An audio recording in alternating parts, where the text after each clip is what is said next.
नमस्कार साथियों, स्वागत है आप सभी का आपके अपने YouTube channel learning with DC पे।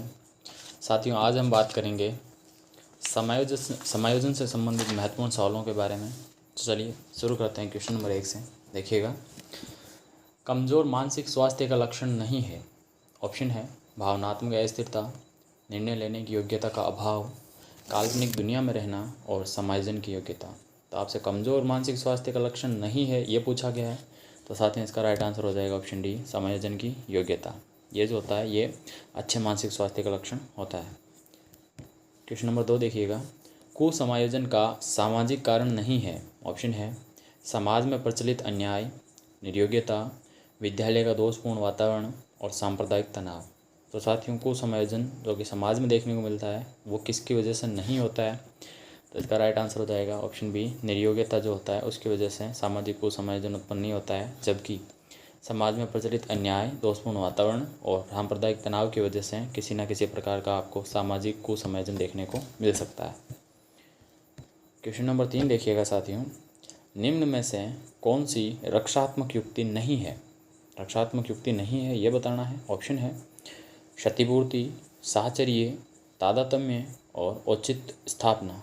तो औचित्य स्थापना, तादात्म्य और क्षतिपूर्ति एवं साहचर्य में से कौन सी रक्षात्मक युक्ति नहीं है, तो इसका राइट आंसर हो जाएगा साथियों ऑप्शन बी, साहचर्य विधि जो होती है वो रक्षात्मक युक्तियों में नहीं आती है। नेक्स्ट क्वेश्चन देखिएगा साथियों, व्यक्तिगत समायोजन की प्रत्यक्ष विधि है। इंपॉर्टेंट सवाल है साथियों। ऑप्शन है प्रतिगमन, शोधन, बाधा निराकरण और प्रक्षेपण। तो किसी बाधा को जब आप सोल्व कर लेते हो या समस्या का समाधान कर लेते हो तो वो चीज़ प्रत्यक्ष होती है। तो यहाँ पर राइट आंसर हो जाएगा साथियों ऑप्शन सी, बाधा निराकरण। तो क्वेश्चन नंबर 4 का राइट आंसर हो जाएगा बाधा निराकरण। नेक्स्ट क्वेश्चन देखिएगा साथियों, अच्छे समायोजन की विशेषता है। ऑप्शन है संवेगात्मक स्थिरता, सहनशीलता, अनियमित दिनचर्या और आत्मविश्वास में कमी। तो कौन सी इनमें से अच्छे समायोजन की विशेषता है, तो संवेगात्मक अस्थिरता नहीं हो सकती, अनियमित दिनचर्या ये भी नहीं हो सकती और आत्मविश्वास में कमी ये भी नहीं हो सकती। तो एक ही ऑप्शन बचता है ऑप्शन बी। तो क्वेश्चन नंबर 5 का राइट आंसर हो जाएगा सहनशीलता, ऑप्शन बी।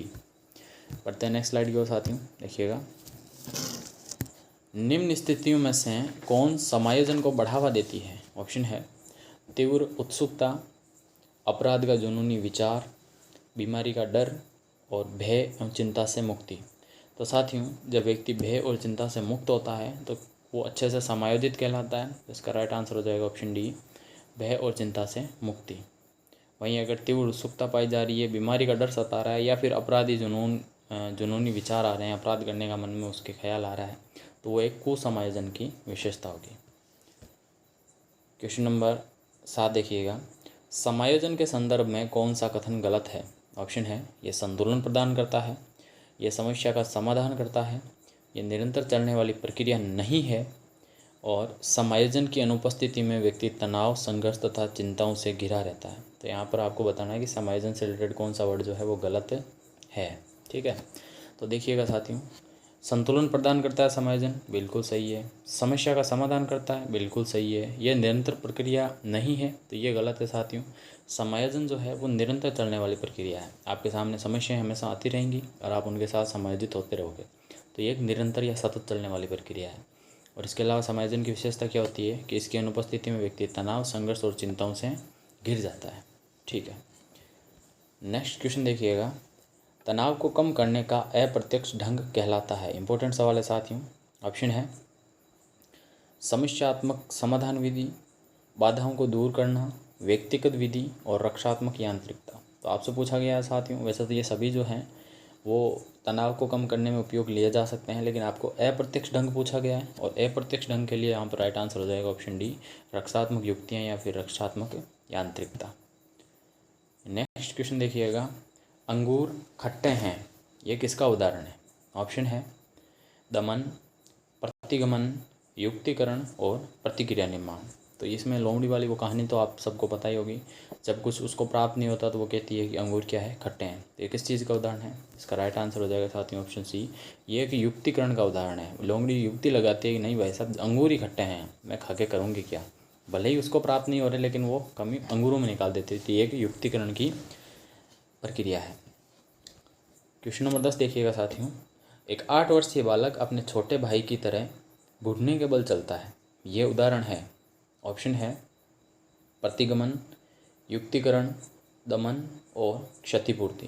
तो इसका राइट आंसर हो जाएगा साथियों ऑप्शन ए प्रतिगमन, यानी पूर्व अवस्था में लौटना। बालक जैसे मान लीजिए कि आप किशोर अवस्था में हो और कुछ हरकतें जो अपनी बाल्य अवस्था वाली है उनको दोहराते हो, तो ये कंडीशन क्या कहलाती है?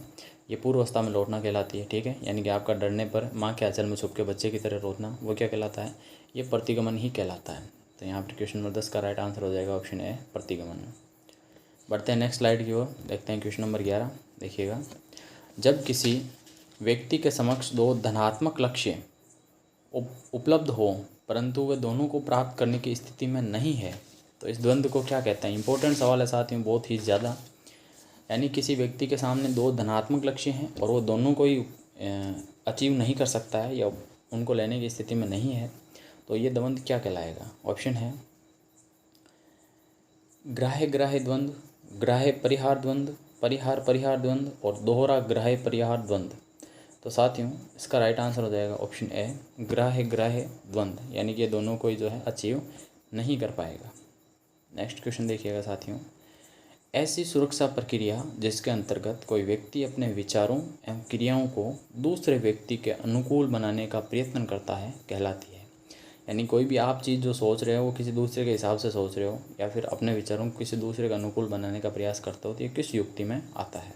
ऑप्शन है दमन, अंतक्षेपण, प्रक्षेपण और तादात्म्यकरण। तो साथियों इसका राइट आंसर हो जाएगा ऑप्शन डी तादात्म्यकरण कहलाती है ये प्रक्रिया। ध्यान रखिएगा, इंपॉर्टेंट सवाल है, पूछा जाता है बार बार, ये तादात्म्यकरण क्या है। नेक्स्ट क्वेश्चन देखिएगा, ये भी इंपॉर्टेंट सवाल है साथियों, कुंठा उत्पन्न होने का आंतरिक कारक है।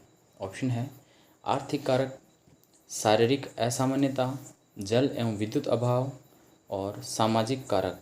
तो साथियों कुंठा उत्पन्न होने का आंतरिक कारक क्या होता है? तो इसका राइट आंसर हो जाएगा साथियों ऑप्शन बी, जब किसी व्यक्ति में शारीरिक असामान्यता होती है तो उसकी वजह से उसमें कुंठा जो है आंतरिक रूप से उत्पन्न हो सकती है। तो ऑप्शन बी यहाँ पर राइट हो जाएगा क्वेश्चन नंबर 13 के लिए। क्वेश्चन नंबर 14 देखिएगा, कुसमायोजन से तात्पर्य है। ऑप्शन है बालक और उसके वातावरण में असंतुलन, स्वार्थी व असामाजिक होना, संवेगात्मक असंतुलन और उपरोक्त सभी। तो कुसमायोजन का क्या मतलब है? तो यहाँ पर देखिएगा ऑप्शन, बालक और उसके वातावरण में असंतुलन, बिल्कुल सही बात है। स्वार्थी और असामाजिक होना, ये भी सही है। और संवेगात्मक असंतुलन, ये भी सही है। तो इसका राइट आंसर हो जाएगा ऑप्शन डी उपरोक्त सभी। नेक्स्ट क्वेश्चन देखिएगा साथियों, समायोजन की समस्या के कारक हैं। ऑप्शन है तनाव, दुश्चिंता, कुंठा और उपरोक्त सभी। तो समायोजन की समस्या के कारक कौन कौन से होते हैं, यानी समायोजन की समस्या कहाँ पर पैदा होती है या कुसमायोजन कैसे होता है? तो जब आप में तनाव हो रहा हो, आप में कुंठा उत्पन्न हो गई हो या फिर आप में दुश्चिंता हो गई हो, तो उसकी वजह से समायोजन की कंडीशन बिगड़ जाती है। तो यहाँ पर राइट आंसर हो जाएगा ऑप्शन डी उपरोक्त सभी। बढ़ते हैं नेक्स्ट क्वेश्चन की ओर। क्वेश्चन नंबर 16 देखिएगा साथियों, एक छोटा बालक जिसे उसके साथी ने पीटा है, घर लौटने पर उसके छोटे भाई को लात मारता है। ये बालक जो प्रतिरक्षा युक्ति का उपयोग कर रहा है कहलाती है। यानी किसी बच्चे को किसी दूसरे बड़े बच्चे ने पीट दिया, अभी उस पर तो उसका कोई जोर नहीं चलता है, तो वो अपने छोटे भाई को घर पर जाकर पीटता है। तो ये किस प्रकार की रक्षात्मक युक्ति है? ऑप्शन है प्रतिस्थापन, प्रक्षेपण, प्रतिगमन और यौनतीकरण। तो यहाँ पर राइट आंसर हो जाएगा साथियों ऑप्शन ए। ये क्या करेगा? उस चीज़ का प्रतिस्थापन करेगा, यानी उस बालक को जो है वो तो नहीं पीट पाएगा, लेकिन अपने छोटे भाई पर जो है उस बालक का सारा गुस्सा निकालेगा, उसको लात मारेगा, उसको पीटेगा।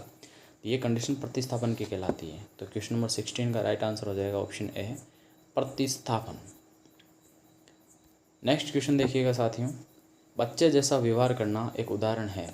ऑप्शन है यौक्तिकीकरण का, प्रतिगमन का, प्रक्षेपण का और विस्थापन का। तो ये सवाल वैसे रिपीट हो गया है साथियों, मैंने अभी बात की थी। मान लीजिए एक किशोर है, उसको डर लगने पर वो क्या करता है? माँ के आंचल में छुपकर बच्चे की तरह रोता है। ठीक है, तो ये जो है ये किसका उदाहरण हो जाएगा? तो ये हो जाएगा प्रतिगमन का, यानी कि पूर्व अवस्था में लौट जाना या पुराने काल में लौट जाना। तो यहाँ पर राइट आंसर हो जाएगा क्वेश्चन नंबर 17 का ऑप्शन बी प्रतिगमन।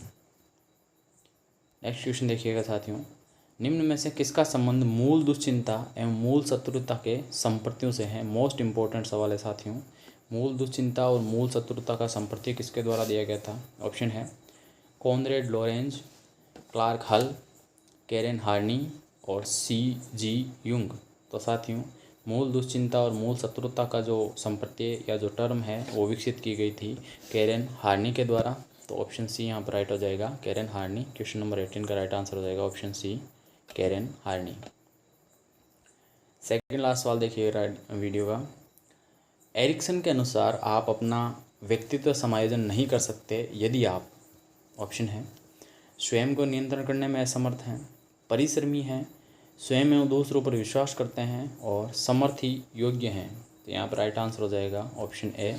एरिक्सन के अनुसार आप तब तक समायोजन स्थापित नहीं कर सकते जब तक आप स्वयं पर कंट्रोल नहीं पा सकते, इसलिए ऑप्शन ए यहाँ पर राइट हो जाएगा, स्वयं को नियंत्रण में करने में असमर्थ हैं। आज के वीडियो का लास्ट सवाल देखिएगा साथियों। कौन सा किशोरों में द्वंद्व उभरने का मुख्य कारण है? ऑप्शन है पीढ़ियों का अंतर, अवसरों की प्रतिकूलता, किशोर अवस्था में स्वप्न दर्शन और निराश व निराशाजन्यता, निस्सहायता जिसको कहा जाता है। तो किसकी वजह से जो है किशोरों में द्वंद्व उत्पन्न होता है? तो इसका राइट आंसर हो जाएगा साथियों ऑप्शन बी, अवसरों की प्रतिकूलता। यानी जो है अवसर उचित समय पर नहीं मिल पाते हैं या फिर राइट टाइम पर नहीं मिल पाते हैं, और मिलते हैं उस टाइम जब इनको ज़रूरत नहीं होती है, तो उसकी वजह से क्या होता है, किशोरों में द्वंद्व उत्पन्न हो जाता है। तो इसका राइट आंसर हो जाएगा ऑप्शन बी, अवसरों की प्रतिकूलता के कारण क्या होता है, किशोरों में द्वंद्व उत्पन्न होता है। तो साथियों, ये थे समायोजन से रिलेटेड मोस्ट इंपॉर्टेंट सवाल जो हमने आज डिस्कस किए हैं। मिलेंगे जल्द ही किसी नए टॉपिक पर। तब तक के लिए अगर आपको वीडियो पसंद आया और चैनल पर नए हैं तो चैनल को सब्सक्राइब कीजिएगा और चैनल को शेयर भी कर दीजिएगा। मिलते हैं नेक्स्ट वीडियो में, तब तक के लिए जय हिंद।